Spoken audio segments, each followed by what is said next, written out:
Mutual fund expense ratio क्या है? ये क्वेश्चन जानने के लिए आप इस वीडियो के अंदर आए हैं। मैं हूं सागोला और आप मेरे चैनल सागोला डिजिटल मैन में आपका स्वागत है। तो एक ये बहुत बड़ी वीडियो बनने वाली है, छोटी सी वीडियो है, यहाँ पर मैं आपको एक्सप्लेन करूंगा कि एक्सपेंस रेशियो क्या होता है और कहाँ कितना मिलेगा, क्या इसके नुकसान है, क्या इसके फायदे और किस तरीके से हमें इसको देखना चाहिए, वो मैं आपको इस वीडियो के अंदर बताने वाला हूँ।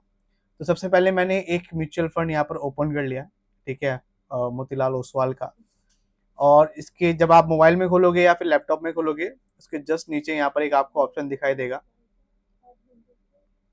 जहाँ पर आएगा आपका ये expense ratio inclusive of GST. अब यहाँ पर इसका मतलब कह रहा है कि ये 0.58 ये ईयरली होता है, ठीक है।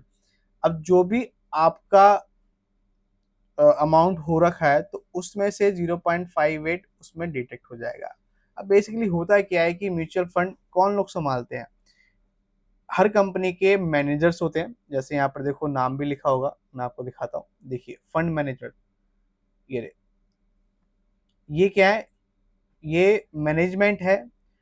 और एक्सपेंस रेशियो क्या होता है कि इनका खर्चा निकालने के लिए, क्योंकि जाहिर सी बात है ये लोग बैठेंगे आपके म्यूचुअल फंड को अलग अलग स्टॉक में लगाएंगे, पेपर, पानी, कॉफी का खर्चा, रेंट का खर्चा, तो जितने भी ये डिफरेंट डिफरेंट एक्सपेंसेस होते हैं उनको कैलकुलेट करके ये एक इन्होंने एक्सपेंसिव रेशियो बना रखा है।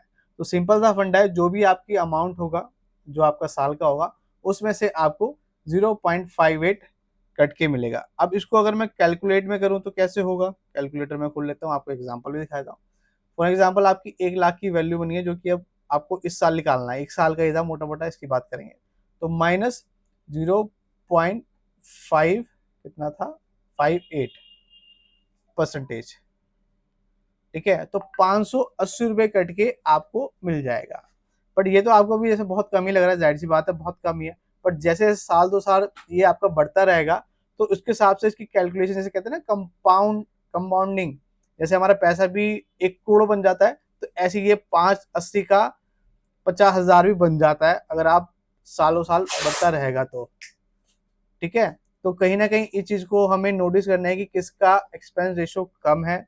सबसे पहले आप कोई भी म्यूचुअल फंड्स लें, ये हमेशा जाने कि उसका एक्सपेंस रेशियो क्या है। ज्यादा बड़ा तो नहीं है, 1% से कम है तो उसको अच्छा माना जाता है, तो आप उसको ले सकते हैं। अगर 1% से ऊपर है तो कहीं ना कहीं ये सोचने वाली बात है, आप उसको ना लीजिए। बिकॉज आप लॉन्ग टाइम करोगे तो वो 1% ही बहुत ज्यादा बन जाता है, जिसमें कि जब आप निकालोगे तो आपको लगेगा यार इतना पैसा, क्योंकि देखो 580 तो कुछ नहीं लगेगा आपको।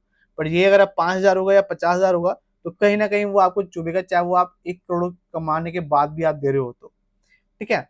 अब सेकंड यही, अब थोड़ा सा डिफरेंस कर लेते हैं इंडेक्स फंड का, ठीक है। ये मोतीलाल का इंडेक्स फंड है, इसके लिए मैंने डिटेल वीडियो बना रखी है, वो आप देख सकते हैं। अब इसका मैं आपका एक्सपेंस रेशियो देख लेता हूँ। इसका एक्सपेंस रेशियो है 0.30 मात्र।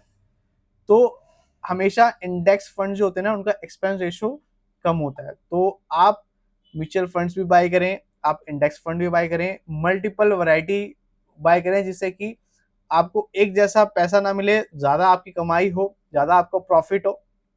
और हमेशा इस चीज को ध्यान रखना, बिकॉज स्टार्टिंग में जब मैंने भी बाय करा था मुझे नहीं पता था कि एक्सपेंस रेशियो क्या होता है, ठीक है। ये तो खुद टाइम बाद मुझे पता चला। अच्छा, फिर मैंने देखा कि मेरे कितने, जितने भी मैंने ले रखे हैं म्यूचुअल फंड या इंडेक्स फंड, उनका एक्सपेंस रेशियो कितना है। तो अब जब मैं भी कोई भी परचेज करता हूँ तो उसमें हमेशा ये चेक करता हूँ कि भाई उसका एक्सपेंस रेशियो क्या है। तो आप भी इस चीज का ध्यान रखना, और जिसका सबसे कम हो। बट हाँ, ऐसा नहीं कि जिसका देखो रिटर्न भी बहुत अच्छा है तो उसको थोड़ा सा बढ़ के भी है, तो इतना कोई बड़ी प्रॉब्लम नहीं। अगर आपको इंटरेस्ट ज्यादा मिल रहा है, देखो आपने पता चला 5% एक्स्ट्रा कमा लिया, 0.580 तो दे रहे हो, तो 4.5% तो मतलब लगभग बचेगा बचेगा। तो इस चीज का भी ध्यान देना है हमें, थोड़ा थोड़ा सा टेक्निकली दिमाग लगा के आपको ये काम करना है। तो आपको ये वीडियो कैसी लगी, लाइक सब्सक्राइब करना मत भूलना। फिर मिलूंगा एक नई वीडियो साल, till then take care, bye bye.